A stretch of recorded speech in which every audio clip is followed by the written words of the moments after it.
Good evening po sa bawat isa. Welcome po sa ating Friday night devotion. Ang topic po natin for this month, moving on with greater things. Yan po yung pinag-usapan natin last Sunday and last Friday, yung greater than new normal. And for tonight, pag-uusapan naman po natin about greater way of new life na matatagpuan po ito sa Book of Hebrews chapter 9 verses 1 to 28. Pero bago tayo magpatuloy, humingi po muna tayo ng gabay sa ating Diyos. Samahan niyo po ako sa panalangin. Aming Diyos na dakila sa lahat, salamat po sa gabing ito at muli po kayo makapag-aral ng iyong salita. Laman po namin, Panginoon, na kayo po nagakda ng oras na ito para sa amin. Upang mismo kami turuan, Panginoon. Sa magitan ng iyong mensahe, iyong salita, Panginoon. Patibay kami sa aming pananampalataya, magkaroon ng kaliwanagan ng iyong mga puso at isipan. Laligid ka namin makilala, naranasan sa aming buhay. Salamat nga po, Panginoon, sa gabing ito. And I pray, O Lord, that you guide us with your Holy Spirit. Set our heart, our mind, our ears, and our eyes on you. And bless us, O Lord, with a humble heart and teachable heart. Yung bawat salita mo, Panginoon, ay pag-aaralan. Tanin niyo po ito sa mga puso at isipan. Tulungan niyo po kami na may-apply po namin ito sa pang-araw-araw na yung pamumuhay. At makita po kayo na tunay na buhay at kumikilos sa buhay po namin. Naalay po namin sa iyo ang gabing ito. Kayo po ang papurihan, maparangal at maluwalhati. Pagpalain niyo po ang mensahe mo, maging lahat, O Diyos, ng kasama namin sa pag-aaral ng salita, sa lahat ng mga abot ng salita mo, Panginoon, ang mensaheng ito. Pagpalain niyo po. Salamat po sa iyong papurit pagsamba sa pangalan ng Panginoong Hesus. Amen. So, salamat po sa Panginoong Hesus sa pagkakataong ito. Samahan niyo po muli ako sa gabing ito sa ating pag-aaral sa topic po natin about moving on with greater things. Basahin ko lang po yung main text po natin na matatagpuan po natin sa John 14:12, King James Version. Ang sabi po, Verily, verily, I say unto you, he that believeth on me, the work that I do, shall he do also. And greater works than this shall he do, because I go unto my Father. Amen. At kung pag-aaralan po natin ang Biblia, makikita po natin doon at malalaman po natin mga dakila at kamanghamanghang bagay na ginawa ng ating Panginoong Hesus nung nandito po siya sa lupa, nung magsimula po siyang magministeryo. Amen. Maraming naabot ang ating Panginoon, maraming mga sakit ang napagaling, maraming buhay ang nabago. At sabi ni Lord dito sa dito sa John 14:12, sabi doon, greater works than this shall he do. So tayo po yun yung sinasabihan ng ating Panginoon. Na kung yung mga nagawa niya, nung nandito pa siya sa lupa, na greater works, sabi niya, higit pa daw doon, di ba? Higit pa, dun yung pwede nating magawa. Why, sabi ni Lord? Because I go unto my Father. So, yung mga nagawa ng Panginoon, great works yun. Amen? At ang nais ng Diyos na tayo, mga sumusunod sa Kanya, ay makagawa din ng mga greater works para sa kapurihan ng ating Panginoon. Tayo makasunod sa Kanya at siya yung maging halimbawa natin sa ating pang-araw-araw na pamumuhay. Amen? Kung gusto natin na magkaroon tayo ng maayos na buhay, ng magandang buhay, wala tayo ibang susundan, kundi ang buhay o yung halimbawa na ipinakita sa atin ng Panginoong Hesus. Ayan, at yung topic nga po natin for tonight, about greater way of new life. Na matatagpuan po natin, ahanguin po natin yan mula po sa aklat ng Hebreo, Kabanatang 9, talatang 1 hanggang 28. So, basahin po natin. Hebrews chapter 9, verse 1 to 5. Ang pagsamba dito sa lupa at doon sa langit. Ang naunang kasunduan ay may mga aling tuntunin sa pagsamba at may sambahang ginawa ng tao. So, tungkol po ito dun po sa sambahan na on the Old Testament na ginawa ng tao. Verse 2, itinayo ang isang tolda na may dalawang bahagi. So, ipicture po natin yung tabernakulo na ginawa ng mga ninuno po natin doon sa Old Testament. So, may partition po yan. The first part and the second part. So, yung first part, ito po yung sinabi sa verse 2, itinayo ang isang tolda na may dalawang bahagi. Ang una ay tinatawag na dakong banal. At naroon ang ilawan, ang hapag, at ang mga tinapay na handog sa Diyos. So, dun sa first part ng tabernacle, yun lang po yung ating makikita. Yung ilawan, yung hapag, at yung tinapay na handog sa Diyos. So, lahat po ng pari pwedeng pumasok doon. Yung mga pari na naglilingkod doon sa tabernacle, pwede pong pumasok doon sa unang bahagi. At para magkaroon po ng, doon po sa tolda, so di ba una at pangalawang bahagi, meron po yung partition. And that is the veil na naghahati dun sa una at dun sa na tinatawag na dakong banal. At yung pangalawa, ito po yun. Sa verse 3, ang ikalawa ay nasa kabila ng pangalawang tabing. So may partition, may parang kortina, di ba? Yung veil na naghihiwalay sa unang parte at sa pangalawang parte. Yung una, dakong banal, at yung pangalawa ay tinatawag na dakong kabanal-banalan. So verse 4, naroon ang gintong altar na sunugan ng insenso at ang kaban ng tipan na nababalutan ng ginto. Nasa loob ng kaban ang sisidlang ginto na may lamang mana, ang tungkod ni Aaron nagkaroon ng usbong at ang mga tapyas ng bato na kinasusulatan ng tipan. At sa ibabaw ng kaban ay may mga kerubin na nagpapakitang naroon ng Diyos. Nalililiman ng mga pakpak ng mga kerubin ang luklukan ng awa, ngunit ito'y hindi na namin ipapaliwanag ng isa-isa ngayon. So, yung verses 1 to 5, so, pinapakita lang po dito yung itsura, yung larawan ng tabernakulo. May dalawa po siyang parte. Yung una, yung dakong banal, tapos meron po siyang harang, at kabila po, yun yung tinatawag na dakong kabanal-banalan. Na kung saan, nandun yung kaban ng tipan, ang insenso, ay yung sunugan ng insenso, yung altar na sunugan ng insenso, yung kaban na sisidlan nung mana, andun din yung tungkod ni Aaron na nagkaroon ng usbong, at yung kinasusulatan ng tipan. So, yun lang po. Picture po natin. Tuloy po tayo. Verse 5 to 10. Verse 6. Ganoon ang pagkakaayos ng loob ng toldang kanilang sinasambahan. So, nung unang panahon, ng the Old Testament, so ito yung itsura ng sinasambahan ng mga Israelita. Ang mga pari ay pumapasok araw-araw sa unang bahagi upang ganapin ang kanilang tungkulin. So, araw-araw may naglilingkod doon sa tolda. So, yun po yung mga pari, mga Levita na pinili ng Panginoon. So, araw-araw naghahandog po sila doon. So, araw-araw may ginagawa silang pagsamba. Doon lang po sila sa unang bahagi. Ngunit, yan, tanging ang pinakupunong pari ang nakakapasok sa ikalawang bahagi. So, hindi po lahat na naglilingkod doon sa tabernakulo, hindi lahat ng pari ay nakakapasok. So, doon lang po sa unang part ng tolda, pwedeng pumasok ang lahat. Pero, doon sa pangalawa, tanging yun lang, pinakapunong pari. So, siya lang yung pwedeng pumasok doon sa ikalawang bahagi na tinatawag na kabanal-banalan. At ito'y minsan lamang niyang ginagawa sa loob ng isang taon. So, once a year, pumapasok doon yung pinakapunong pari. Siya'y may dalang dugo na inihahandog sa Diyos para sa kasalanang nagawa niya at ng mga tao nang hindi nalalaman.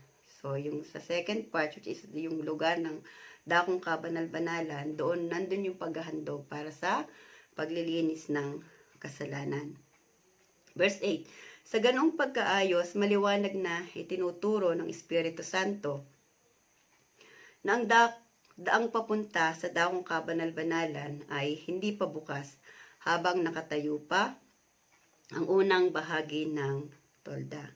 Verse 9, simbolo lamang ang mga iyon at ang kahulugan nito ay ang kasalukuyang panahon. Ang mga kaloob at mga handog na iniaalay ay hindi nagpapabanal sa mga sumasamba roon. So, bagamat may mga paghahandog na ginagawa yung pinaka punong pari doon sa dakong kabanal-banalan, ang sabi doon, hindi daw yun, di ba? Hindi daw yun nakakapaglinis, ba? O hindi nakakapagpabanal ng mga sumasamba roon. Verse 10, ang paglilinis nila ay nauuko lamang sa pagkain at inumin at sa iba't ibang uri ng paglilinis. Mga alintuntuning panlabas na iiral hanggang sa baguhin ng Diyos ang lahat ng bagay. So makikita po natin yung una, yung dakong banal at yung dakong kabanal-banalan. Amen. So yun lang po yung Hebrews 9, 1-10. Sinasalarawan lang po doon o pinapakita yung ayos nung sambahan o yung tabernakulo na ginawa noon upang doon sumamba ang mga Israelita. So sa dakong banal, lahat ng pari nakakapasok. Pero dun sa dakong kabanal-banalan, yung pinakapunong pari lamang upang maghandog, upang mag-alay ng dugo para sa paglinis ng mga kasalanan. Hindi lang nung kasalanan ng mga tao, maging siya pinakapunong pari. Pero sabi doon, yung pag-aalay o paghahandog ng dugong yun ay hindi nakakapagpabanal sa mga sumasamba roon. Amen? So, yung una, ito yung first part po ng Hebrews 9, 1-10. It is about the earthly tabernacle. Sabi dito, the Old Testament system included a sanctuary carefully designed by God. So, yung tabernakulo na yon, mismo si Lord yung nag-design noon. Amen? So, binigay niya na yun yung ginayahan ng mga Israelita. The inner sanctuary representing the very presence of God. So, yung dakong kabanal-banalan na kung saan nandun yung kabanang tipan. Diba? Nandun yung mana, nandun yung tungkod ni Aaron. Yung lugar na yun, yung nagre-represent ng presensya ng Diyos. The inner sanctuary representing the very presence of God was entered only by the high priest. So, yung pari lang, yung high priest lang yung nakakapasok doon. Even then, he entered only once a year and always carried the blood of sacrifice he had offered for himself and for the sins the people had committed. So, pumapasok siya doon para maghandog para sa paglinis ng kanyang kasalanan at kasalanan ng mga Israelita.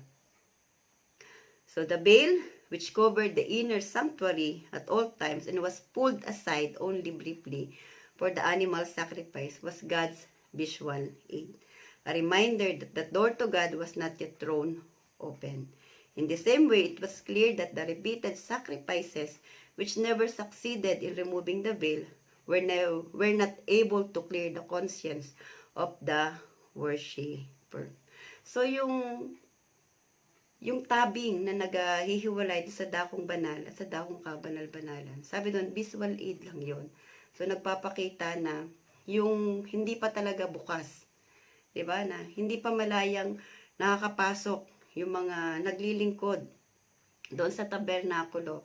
Hindi malayang nakakapasok ang lahat doon sa dakong kabanal. Ibig sabihin, hindi lahat malayang nakakalapit sa presensya ng Diyos. Kasi may tabing pa. Amen? So, once na umalis yung parin sa dakong kabanal-banalan, so, tatakluban ulit yun. Diba? So, hindi siya iniiwang bukas. So, lagi siyang nakasara. Yun yung nagsisilbing partition nung dakong banal at nung dakong kabanal-banalan. So, yung tabing na yun, yung nagpapakita na talagang hindi pa, sarado pa. So, hindi pa open, fully open. Amen, hindi pa lahat malayang nakakalapit dun sa presensya ng Diyos. At sabi diyan, yung paghahandog doon ng pinakapunong pari. So, hindi yun naging sapat o yung na para malinis yung konsensya ng tao. Amen? Yung paglilinis lang siya, pero hindi siya sapat para yung malinis ng buo, yung kasalanan niya, and even his conscience. Diba? Sabi diyan, we're not able to clear the conscience of the worshiper since we're merely covered. So, yung paghahandog na yun, parang it's just only an atonement, di ba? Yung, para lang takpan yung kasalanan na nagawa ng tao. Hindi talaga siya nakakapagtanggal, hindi siya nakakapag-linis. So, nagsisilbing pangtakip lang siya. So, yung sins, nananatili. Diba? Yung guilt, andun pa rin. Kasi kung sa tinatakloban lang siya ng mga dugo na inihahandog ng mga high priest. And this is the meaning of the Hebrew word kapar o atonement. But sin had not been removed and so the guilt remained. Diba? So, kung titingnan natin, hindi pa siya kompleto. May bagamat may mga paghahandog para malinis, pero hindi talaga naaalis yung kasalanan. Na tinatakpan lang ng mga dugong inihahandog. May yung kasalanan na ginawa ng tao. So, tuloy po tayo. Hebrews 9:11 to 15.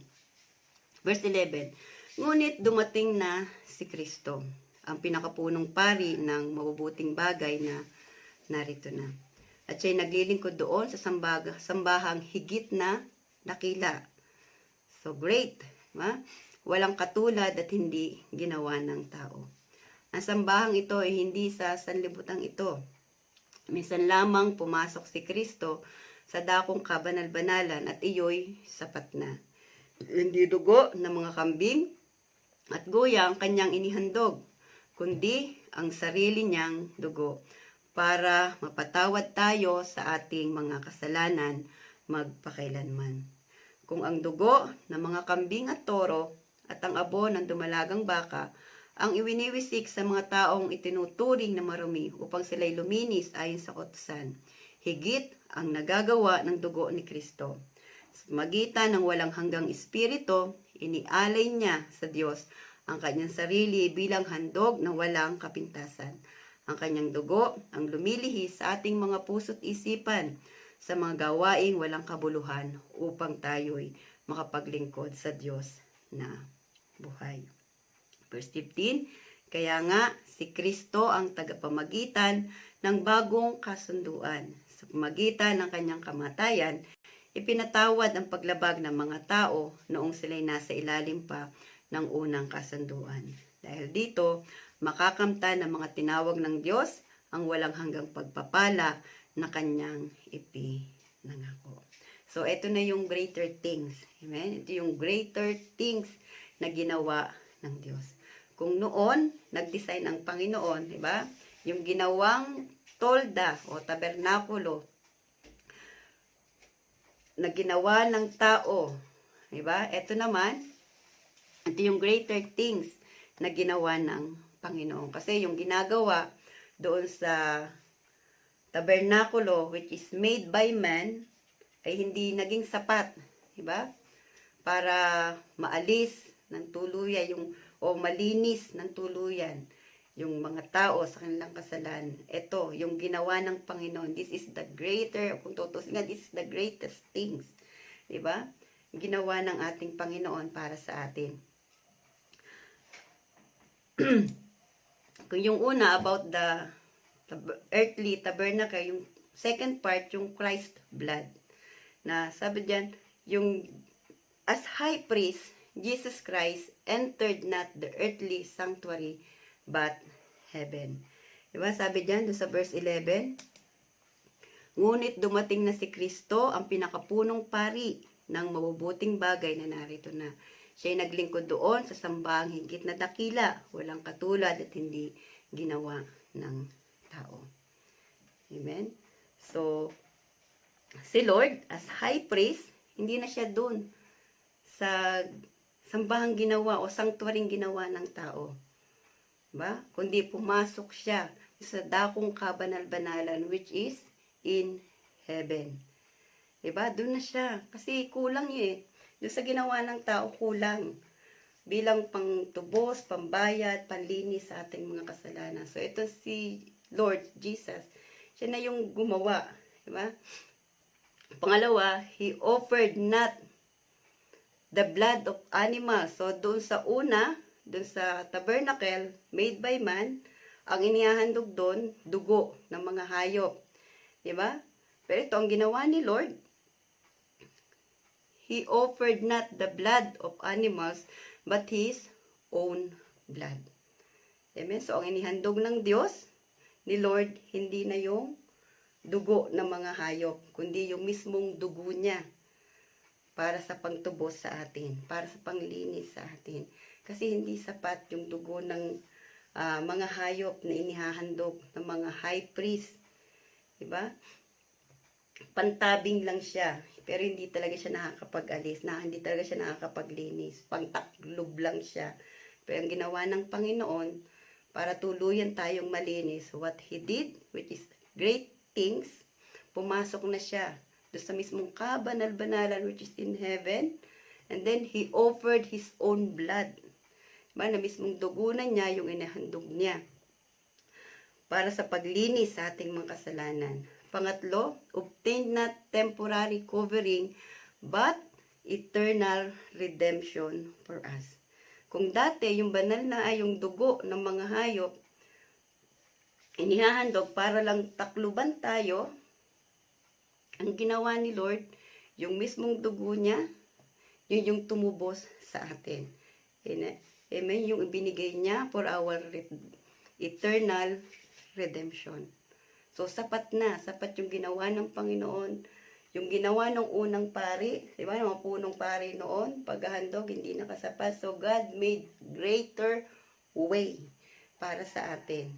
Ibinigay niya yung mismong buhay niya, pumasok siya, naglingkod siya sa dakong sigit na banal, which is in heaven, and He offered His blood para mismong tayo malinis sa ating mga kasalanan. Magkaroon tayo ng eternal redemption. Amen. As a result, Jesus has succeeded in cleansing our conscience from those acts that lead to death. Amen. So, dahil sa ginawa ng Panginoong Hesus, nalinis tayo. Diba? Sa ating mga karumihan, sa ating mga kasalanan, nalinis yung konsensya natin. Diba? Nalinis tayo from all our guilt. Diba? Yung laging umuusig sa atin. Inalis na yung ating guilt, yung ating shame, because of the blood of Jesus, which He offered for us. Amen? So that, dahil dito, so that we may serve the living God. At yun yung purpose. Bakit ginawa ni Lord itong greatest thing na to? Itong dakilang bagay na ito.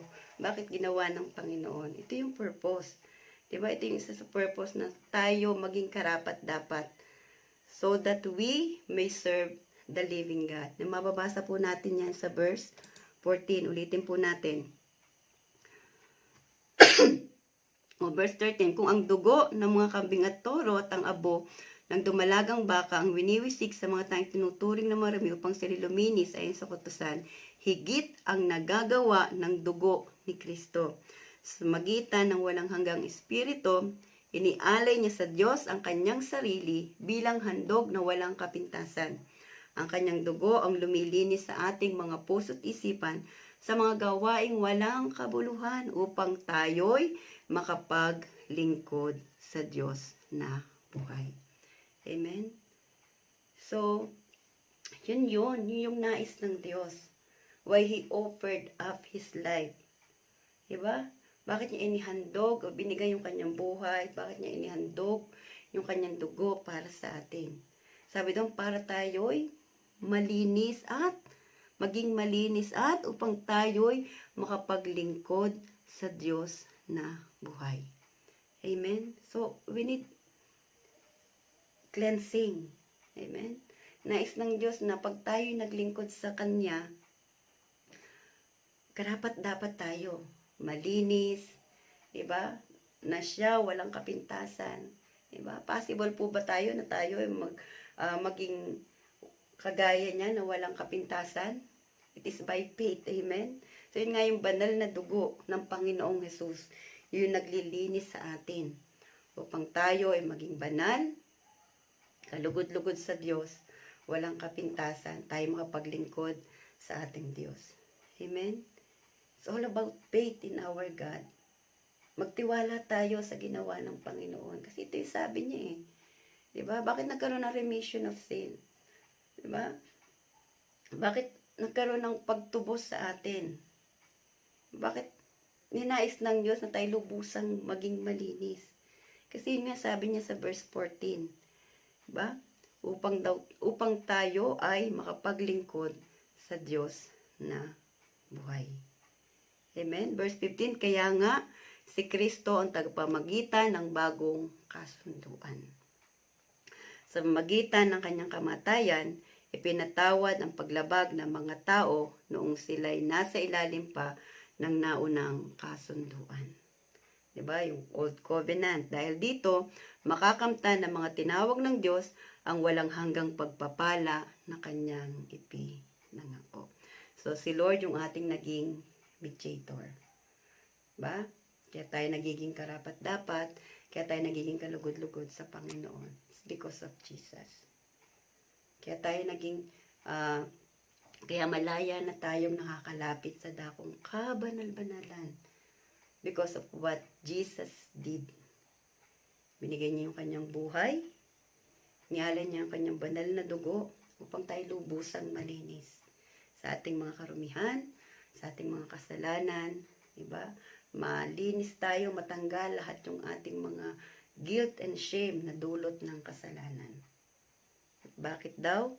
Dahil gusto ni Lord, tayo ay makapaglingkod sa Diyos na buhay. Amen? So, tuloy po tayo. Verse 16. Kapag may testamento, kailangan mapatunayang patay na ang gumawa niyon. Amen? So, ito po yan. Nagkakaroon lang ng bisa ang isang testament kapag ang nagbigay ng testament ay pumanaw na. 17. Sapagkat ang testamento ay walang bisa habang buhay pa ang gumawa. Magkakabisa lamang iyon kapag siya'y namatay na. Maging ang naunang kasunduan ay hindi pinagtibay kung hindi magitan ng dugo ng mga hayop na inihandog. Matapos ipahayag ni Moses sa mga tao ang bawat alituntunin sa kautusan, kinuha niya ang dugo ng mga baka at ng mga kambing at inaluan niya iyon ng tubig. Kumuha siya ng pulang lana at sanga ng hisopo at isinusaw iyon sa dugong may halong tubig. Winisikan ang aklat ng kautusan at ang mga tao. Kasabay nito ay kanyang sinabi, ito ang dugong nagpapatibay sa tipan na ibinigay ng Diyos at pinatutupad sa inyo. Winiwisikan din niya ng dugo ang tolda at ang mga kagamitan sa pagsamba. Ayon sa kautusan, halos lahat ng bagay ay nililinis sa pamamagitan ng dugo at walang kapatawaran ng kasalanan kung hindi sa pamamagitan ng pag-aalay ng dugo. Amen. Verse 23. Ang mga bagay sa sambahang iyon ay larawan lamang ng mga nasa langit at kinakailangang linisin sa pamamagitan ng mga handog.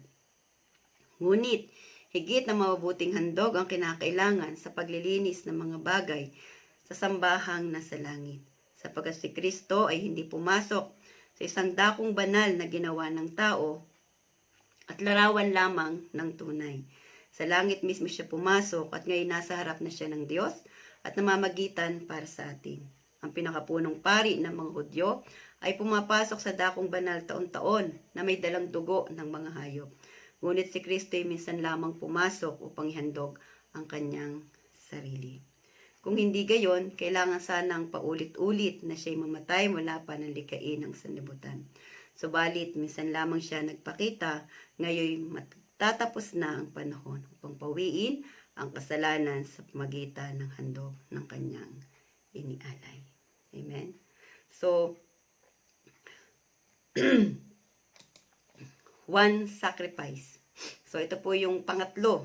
So, nasa pangatlo na po tayong parte nating pag-aaral. Yung una, yung tabernacle. Pangalawa, yung Christ blood. Yung paghahandog ng ating Panginoon sa kanyang dugo para sa paglilinis ng ating mga kasalanan. At yung pangatlo, yung one sacrifice. Sabi dyan, why death? So, bakit nga ba kailangan pang mamatay ni Jesus? Bakit ba kailangan pa niya ihandog o ialay ang kanyang dugo? Diba? So, base po doon sa nabasa natin from Hebrews 9:16, andun yung paghahandog, diba? Nang sabi doon, walang paglilinis ng kasalanan kung walang paghahandog ng dugo. Diba? So, yun yung ritual na ginagawa noon on the Old Testament. So, winiwisik yung dugo, diba? Para panlinis. So, kahit nga yung kautusan, diba? Sinasabi na ang dugong nagpapatibay sa tipan ay binibigay ng Diyos at pinapatupad sa inyo. So, winiwisikan din yan ng dugo ang tolda at mga kagamitan sa pagsamba. So, noon ang pagsamba talagang madugo, diba? Sa tuwing sasamba, mga Israelita noon, so nagpapatay ng mga hayop, tapos yung dugo, yun yung winiwisik sa mga tao, diba? Bilang panglinis.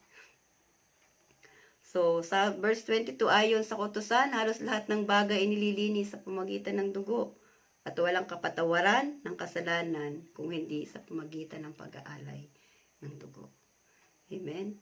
So, kung para magkaroon ng paglilinis sa ating mga kasalanan, so kailangan ang pagbubuhos ng dugo. Kaya sabi dito, why death? Diba? Ba't kailangan pang mamatay? Because inheritance comes only after the death of a benefactor. Ito po yun, di ba? Kahit sa panahon natin ngayon, na pwede lang na kunin yung mana, di ba? Pag namatay na, yung nagmamay-ari nung ipapamana. Nagkakaroon lang ng bisa yung mga testamento pag yung wala na, di ba? So, wala na yung nagmamay-ari noon. So, our inheritance in Christ came after and through His death. Amen? Kaya nung mamatay ang Panginoong Hesus, natanggap natin yung bunga ng kanyang ginawa. Yung pag-aalay ng kanyang buhay, yung pagbuhos ng kanyang dugo. Ang bunga noon ay yung kapatawaran sa ating mga kasalanan at paglilinis sa ating lahat ng karumihan. Amen? But more than that, death has always been associated with cleansing.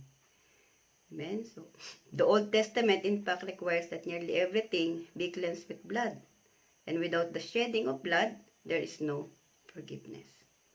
Diba? So, kung nung unang panahon, nung the Old Testament, kung walang pagbubuhos ng dugo, walang kapatawaran, on the time of Jesus, so, binigay niya yung sarili niyang dugo, di ba? Para malinis tayo. Magkaroon tayo ng kapatawaran. It was sufficient that the earthly sanctuary, which copied heavenly realities, be cleansed with animal sacrifice. But heaven itself demanded a higher sacrifice. Amen? Sabi doon, but heaven itself demanded a higher sacrifice. And so, the writer concluded, yung writer po ng Hebrews, concluded that now He, Christ, has appeared once for all at the end of the ages to do away with sin by the sacrifice of Himself. So, kaya nagkaroon po ng pagbubuhos ng dugo at nagkaroon ng pag-aalay ang ating Panginoong Hesus. Amen? Kasi yun yung requirement, ba, for the forgiveness of sin. But it was once and for all. Diba? Minsan lang at para sa lahat. By a single, sufficient sacrifice, Jesus has done what all the old repeated sacrifices could never accomplish. Amen? So, tinapos na lahat ng Panginoon. Kasi noon, yung paghahandog, araw-araw, and once every year, di ba? Ano lang yun eh, parang yung ginagawa nilang yun, lagi lang nagpapaalala sa mga kasalanan nilang nagawa. Kaya hindi nga naalis yung guilt, hindi naalis yung shame. Diba? So, tinatakloban lang yung kasalanan. Paulit-ulit nun, yun. Magkasala, handog na naman. So, repeat, ganun lang. Pero yung ginawa ni Lord, that is once and for all. So, sapat na nung mag-alay ng buhay ang Panginoong Hesus. Mabuhos ang kanyang dugo. Sapat na yon para panlinis sa ating mga kasalanan. Tuloy po tayo in Hebrews 9:27-28. Verse 27, tinakda sa mga tao na sila'y minsan mamatay. Pagkatapos ay ang paghuhukom. Amen? So, medyo mabigat po ito. Verse 28, gayon din naman, si Kristo'y minsang inihandog upang pawiin ang mga kasalanan ng mga tao. Siya'y muling darating, hindi upang muling ihandog dahil sa kasalanan, kundi upang iligtas ang mga naghihintay sa Kanya. So, judgment or reward. So, after nung mga ginawa ng Panginoong Jesus, alam ni Lord lahat ng bagay. Amen? Alam ni Lord yung mga mangyayari. At alam ni Lord na ang kabayaran ng kasalanan ay kamatayan. At dahil lahat tayo nagkasala, so we are all destined to death. So, He made a way, diba? Para tayo ay iligtas. Kaya sabi nga doon, yung sa verse 27, na itinakda sa mga tao na sila'y minsan mamatay at pagkatapos ay paghuhukom. So, yung mga ginawa ng ating Panginoong Jesus, pag-alay niya ng kanyang buhay, pagbuhos ng kanyang dugo, ito ay ginawa niya para sa atin. Kasi alam niya na after our life here on earth, lahat tayo haharap sa paghuhukom. Amen? Pero sabi doon sa verse 28, gayon din naman, si Kristo'y minsang inihandog upang pawiin ang kasalanan. Amen? Kasi doon sa paghuhukom, uhusgahan ka doon eh. Yung mga kasalanang ginawa. At kung may mga kasalanang ginawa, ang kabayaran nun ay kasalanan, di ba? Ang kabayaran nun ay kamatayan. Pero may ginawa ang Panginoon. Amen? Sabi diyan, siya'y muling darating, hindi upang muling ihandog dahil sa kasalanan, kundi upang iligtas ang mga naghihintay sa Kanya. So, yung ginawa ng Panginoong Jesus, it gives us a big hope. Diba? Isang malaking pag-asa sa bawat isa sa atin. Minsan lang tayo mabubuhay, amen? At may ginawa ang Panginoon para maging at makabuluhan yung buhay natin. Hindi lahat tayo humantong sa kamatayan.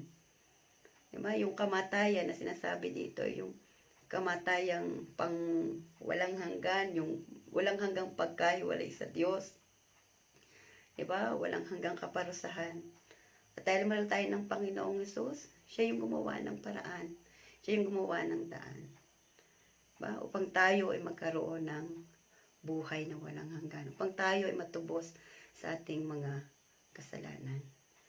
Tunay nga, our God is a great, great God. And what He did are great things. Amen?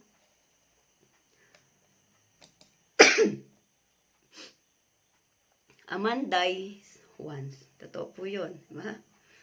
Minsan lang tayong mabuhay at after nun, yan, we will all die. And after that, everything is fixed and settled. And He answered for His doing at the judgment. One life, one death, then everything is weighed. So, lahat daw po ay titimbangin. Diba? And the result declared, after this, the judgment. So, Christ comes and dies once. And after this, for Him also the result of what He has done, namely the salvation of those who look for Him.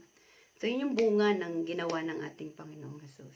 The great things that God did, yung bunga, His salvation of those who look for Him. Amen? He dies once and then reaps the fixed result, according to the analogy of the human race of which He became a member and representative. So, according to Spurgeon po yan. We live once and then we face judgment. This means that there are no second chances beyond the grave. Diba? So, sa puso po natin ito. Sabi dyan, there are no second chances beyond the grave. Amen? Ang chances po natin ay yung habang tayo ay nabubuhay pa. But once we go to the grave, wala na pong chances po doon. Amen? Sabi doon, minsan lang tayong buhay, and after that, we will face judgment. So, lahat ng ating ginawa, it will be weighed, titimbangin, diba? Kung ano yung bunga nun, kung ano resulta nun, after natimbangin, diba? The judgment. Now is the time to choose for a greater way of new life for Jesus Christ by serving Him. Sabi doon, there are no second chances beyond grave. So habang tayo po ay nabubuhay ngayon, na tayo buhay pa, malakas, may kakayanan, so ito po daw yung pagkakataon na pumili tayo ng tama. Diba? This is now the time to choose for a greater way of new life. Pumili tayo, di ba? Alin ba yung pipiliin natin?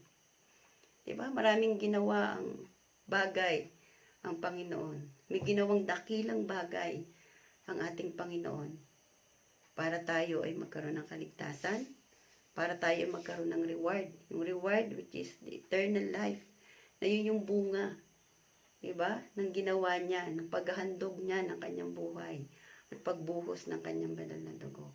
At yung choice nasa atin. Diba sabi dun sa verse 14, kaya tayo nililinis ng ating Panginoon sa magitan ng kanyang dugo, upang tayo ay makapaglingkod sa Diyos na buhay. Diba? Kasi after ng ating buhay, haharap tayo sa Panginoon. Diba? Tatanungin tayo kung anong ginawa natin. So ito yung panahon, ito yung tamang panahon. Now is the time to choose for a greater way. Diba? Ano ba yung ating gagawin? Kung dati, pabanjing-banjing lang tayo. Kung dati, wala tayong ginagawa. Mag-church tayo o hindi. Maglingkod tayo o hindi. Kapatid, lahat ng ating gagawin, titimbangin yan. Diba? And we will be judged according to what we have done. So, ito daw yung panahon.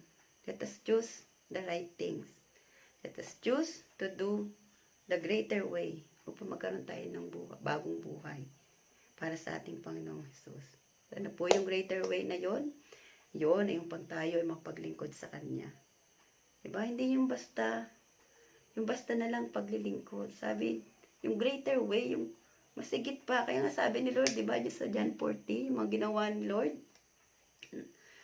na pwedeng magsigit pa doon yung pwede nating gawin, sabi ng Panginoong Jesus. Ngayon, na binibigyan tayo ng kakataon ng ating Panginoon, ano yung pipiliin natin? Now is the time to choose the greater way para magkaroon tayo ng isang bagong buhay. Diba? A new life for Jesus Christ by serving Him. Because when we die, we simply face judgment. Amen? Sabi dyan sa conclusion, Christ gave His life for us and offer up His blood to cleanse us from all our sins and to remove all our guilt and shame so that we can serve Him and receive all of His promises and the fruit what He has done, which is salvation, eternal life. This is the greater way of new life, to serve Him as a royal priesthood. Amen? To live for Him in freedom and to experience His goodness and promises. Amen? Yung taasan naman natin ngayon, diba? Yung level ng ating paglilingkod sa Diyos. Kasi yun ang nais ng Panginoon. Kaya nililinis niya tayo upang tayo ay makapaglingkod sa Kanya na tunay na isang Diyos na buhay. Amen? Sabi ni Lord, we are a royal priesthood, a chosen generation, a peculiar people. So, mabuhay tayo ayon sa panawagan sa atin ng Panginoong Jesus. Tayo Kanyang tinawag, tayo Kanyang pinili, tayo Kanyang tinubos. Diba? Pinalaya na tayo from all kinds of sin, from all kinds of bondages, from all kinds of guilt, shames, na bunga ng pagkakasala. Inalis na yan ng Panginoon sa magitan ng pagbubuhos ng Kanyang dugo. Kaya we can now live in freedom with our Lord. Amen? So, choose. Diba? Choose and do the greater way of new life. Yung pinapagawa sa atin ng Panginoong Jesus.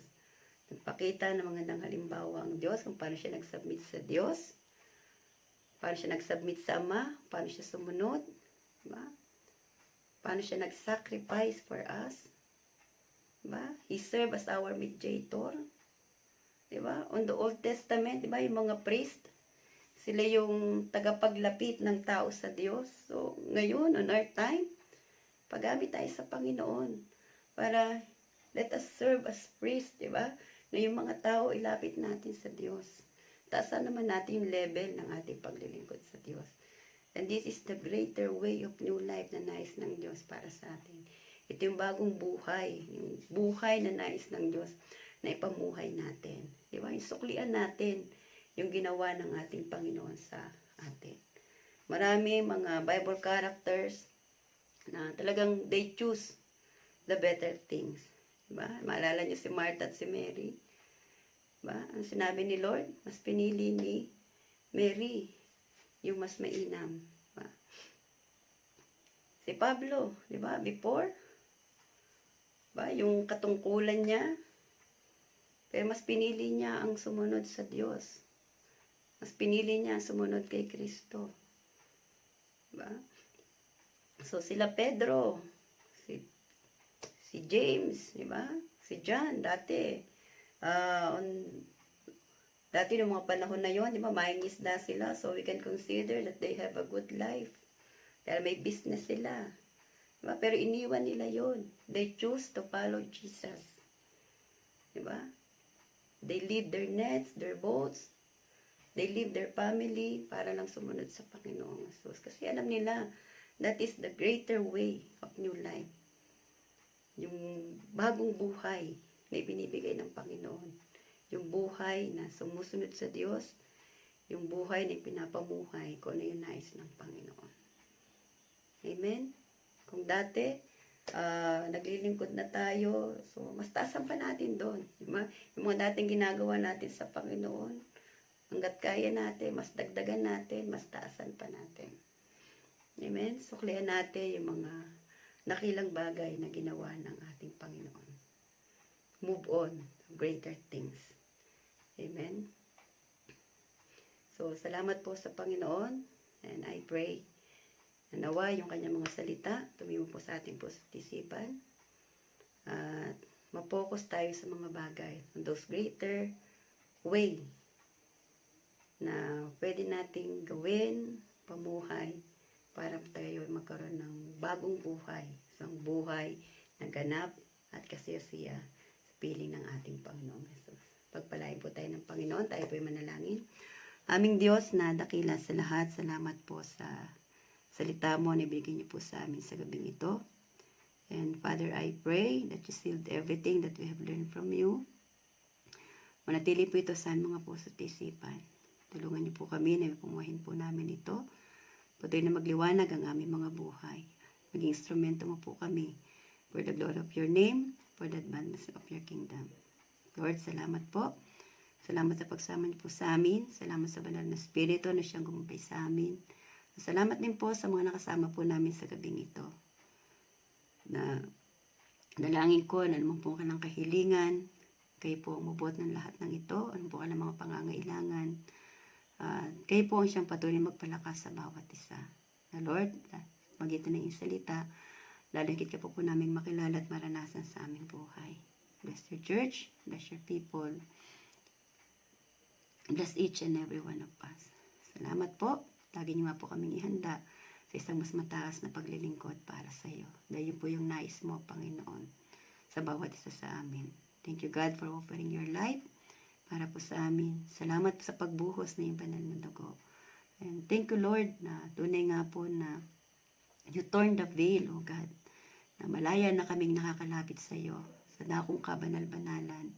Malayo na kaming nakakalapit sa iyong banal na presensya dahil sa iyong ginawa sa banal na krus. At salamat po, salamat po.